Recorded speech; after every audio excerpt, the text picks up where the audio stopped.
The harsh, unforgiving landscape of Gilead unfolds, stretching into a horizon of dust and despair. Amidst this desolation, Jephthah, a figure forged by hardship, commands a small band of men, his movements betraying a lifetime of battles. His eyes, though sharp with experience, carry the deep sorrow of past rejection. Leaders aren't always born in palaces. Sometimes, they rise from pain. Jephthah's men are in training, their faces focused on the task at hand. In the Israelite village, a palpable unease settles as villagers gather, their furtive glances fixed upon Jephthah's mother. Young Jephthah stands alone, his small frame taut with unspoken tension as he strains to catch the hushed whispers. His half-brothers approach, their mocking words like stones thrown at his heart. Jephthah, you're the son of another woman, not our mother. You will never share in our father's inheritance.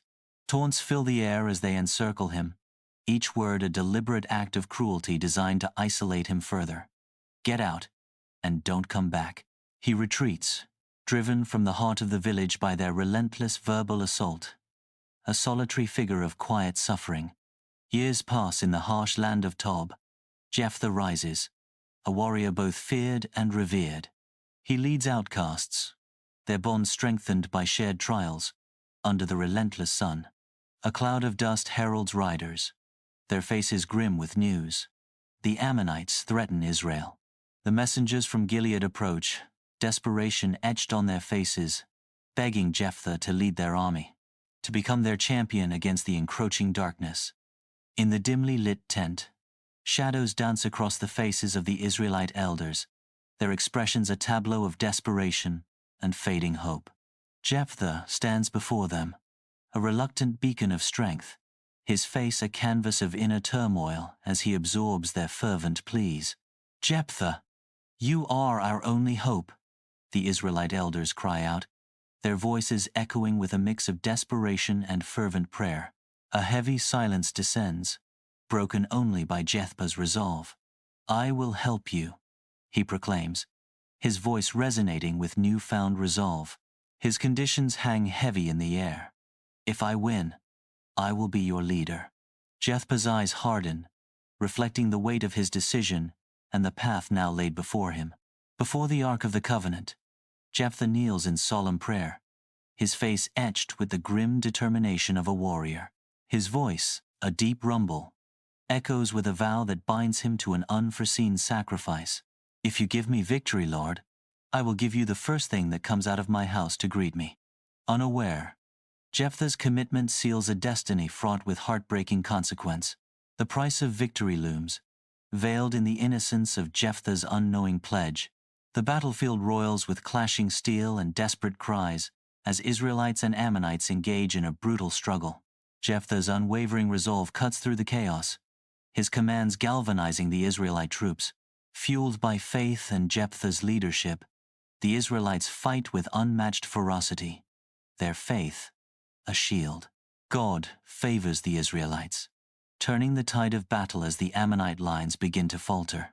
Panic grips the Ammonites as they face defeat, their formations crumbling under the Israelite onslaught. The Israelites surge forward, driving the Ammonites from the field, their victory sealed in blood and faith. Joyful celebrations explode in Jephthah's village, a vibrant testament to his triumph. Jephthah approaches his home, his heart swelling with anticipation for a hero's welcome. The villagers' cheers grow louder as Jephthah nears, each shout amplifying the promise of reunion. He envisions a joyful reunion, his steps quickening with each stride toward his awaiting family. In Jephthah's courtyard, a beautiful young child bursts forth, her joy igniting the air with dance and song.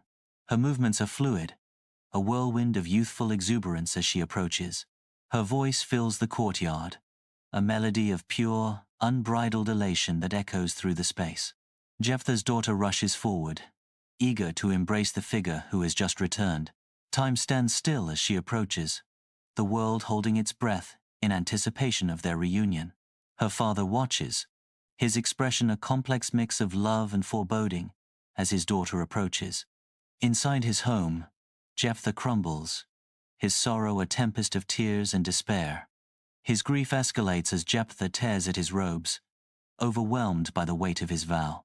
In a voice choked with anguish, Jephthah cries out, "Alas, my daughter, you have brought me very low, for I have opened my mouth to the Lord, and I cannot take back my vow."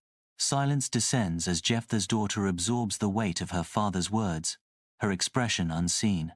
Flickering candlelight casts eerie shadows as Jephthah, his face etched with worry, prepares to deliver devastating news. His voice heavy, Jephthah confesses, "I made a vow to the Lord, a terrible vow." Her initial joy turns to horror as his daughter whispers, her voice laced with dread, "And I was the first to greet you." Jephthah's heart shatters as he utters in despair, "My daughter, my only child." Under the vast sky, Jephthah's daughter faces her father. Sorrow shadows her young face. With a trembling voice, she said softly, "Please, let me spend 2 months in the hills with my friends so I can say goodbye to my dreams of a different life." Jephthah replies, his voice heavy with acceptance, "Your request is granted." She turns, her figure silhouetted against the sunlit hills, and walks away, leaving a silence in her wake. With her, a group of young women wanders through the countryside, their laughter a fragile echo against the backdrop of nature's grandeur and their impending fate. On a windswept mountaintop, bathed in sunlight, Jephthah's daughter and her friends gather at the edge, their silhouettes stark against the expansive sky. Their voices rise in unison, a poignant lament echoing through the air, carrying tales of lost hopes and hearts turned to stone. Our hopes, like fragile birds, have flown, leaving empty nests and hearts of stone. No laughter rings, no children play, only shadows lengthen, day by day.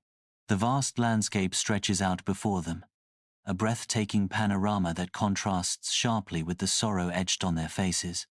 2 months drift by. The air is heavy with unspoken sorrow. Jephthah's daughter appears in the doorway, her face a mask of serene acceptance. With quiet resolve, she speaks, "Father, do as you've promised." A plea echoes in her voice, "But give me time to mourn what could have been." Under the solemn sky, a procession of despair unfolds, each step heavy with unspoken sorrow. Jephthah guides his daughter, her youthful innocence a stark contrast to the grim path ahead. The villagers stand as silent sentinels, their grief a palpable shroud over the scene. The air hangs thick with unspoken sorrow, each breath a reminder of the sacrifice to come. Above the altar, the air crackles with unspoken sorrow, a tension so thick it seems to suffocate.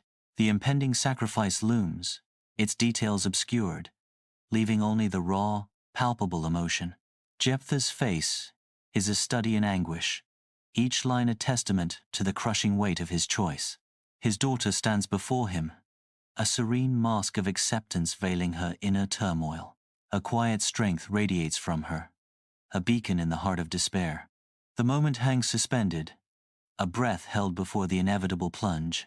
In the heart of the mountains, the daughters of Israel gather, their sorrowful faces telling a tale of grief. Their voices rise in a haunting lament, a song of mourning that echoes through the ancient landscape. They commemorate Jephthah's daughter, her story a poignant reminder of sacrifice and loss, resonating through generations. The daughter's mourning song carries the weight of history and sacrifice. Be careful what you promise. Words have power, and sometimes faith means wrestling with what we say and what we value most. The end.